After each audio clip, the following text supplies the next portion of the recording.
pishirilgan yem berilgan molxonalarda qarasa, hayvon ovqatni yeydi-da, shunday yotadi, kavush qaytarmaydi. Ko'pchilik chorvador akalarimiz agar kommentariyaga to'g'ri deb yozib ketinglar, shu joyga to'g'ri gapirgan bo'lsam, quruq yem beradigan molxonalarga kirganda 10 tadan 10 ta mol deyarli kavush qaytarib yotadi, tinmay. Nima uchun? Oshqozonda hazmlanish jarayoni yaxshilanyapti.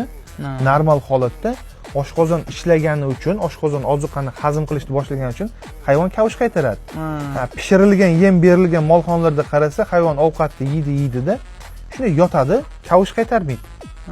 Chunki unda oshqozonni qitiqlaydigan, hazmlanishni shakllantirib beradigan bakteriya yo'q. Tushunarli.